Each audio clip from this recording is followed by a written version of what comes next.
ایک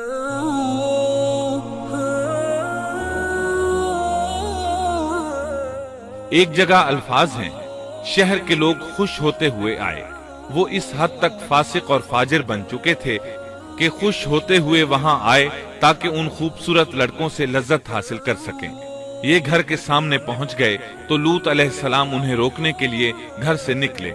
ان سے فرمایا، اے میری قوم، تمہاری خواہش کے لیے میری بیٹیاں موجود ہیں، یعنی قوم کی عورتیں موجود ہیں۔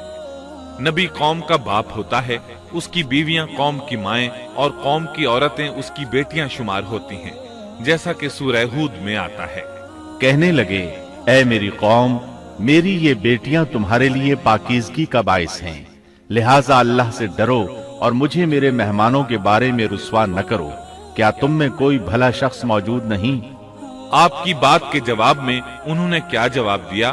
قرآن مجید میں آتا ہے، کہنے لگے، لوط، تو جانتا ہے تیری بیٹیوں یعنی قوم کی عورتوں سے ہمیں کوئی سروکار نہیں، ہم جو چاہتے ہیں تمہیں خوب معلوم ہے۔ لوط کہنے لگے، کاش میرے پاس کوئی قوت ہوتی یا میں کسی مضبوط پناہ میں ہوتا۔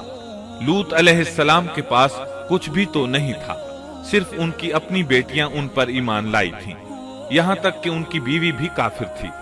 بخاری اور مسلم کی روایت ہے، نبی کریم صلی اللہ علیہ وسلم نے فرمایا، اللہ تعالیٰ لوط پر رحمت فرمائے، وہ اللہ تعالیٰ کی طرف پناہ لیتے تھے۔ مفسرین کا کہنا ہے کہ لوط علیہ السلام کے بعد اللہ نے جو نبی بھیجا وہ کسی اونچے خاندان اور قبیلے کا چشم و چراغ ہوتا تھا، جو اس کی حفاظت کرنے کے قابل ہوتا تھا۔ لوط علیہ السلام کے ساتھ کوئی مددگار نہیں تھا۔ ایک دوسرے مقام پر اللہ تعالیٰ فرماتے ہیں، اور شہر کے لوگ خوش ہوتے ہوئے آئے۔ لوط نے کہا، یہ میرے مہمان ہیں، مجھے رسوا نہ کرو، اللہ سے ڈرو اور مجھے ذلیل نہ کرو۔ انہوں نے کہا، کیا ہم نے تجھے جہان والوں کے بارے میں منع نہیں کیا؟ یعنی انہوں نے آپ کو تبلیغ وغیرہ سے بھی روک دیا تھا۔ لوط نے کہا، اگر خواہش پوری کرنا چاہتے ہو تو میری بیٹیاں یعنی قوم کی عورتیں موجود ہیں، ان سے کر لو۔ اے پیغمبر، تیری عمر کی قسم، وہ لوگ اپنی مدہوشی میں مست تھے۔ اللہ تعالیٰ نے کسی انسان کی عمر کی قسم نہیں کھائی سوائے نبی کریم صلی اللہ علیہ وسلم کے، اور یہ اعزاز آپ کے شرف، عزت اور تکریم پر دلیل ہے۔ اب ان لوگوں نے گھر میں داخل ہونے کی تیاری کر لی۔ ادھر لوط علیہ السلام نے اپنے تینوں مہمانوں کی طرف دیکھا۔ آپ ان کے لیے فکر مند تھے، لیکن وہ یہ دیکھ کر حیران ہوئے بغیر نہ رہے کہ وہ تینوں بالکل بے فکر بیٹھے تھے۔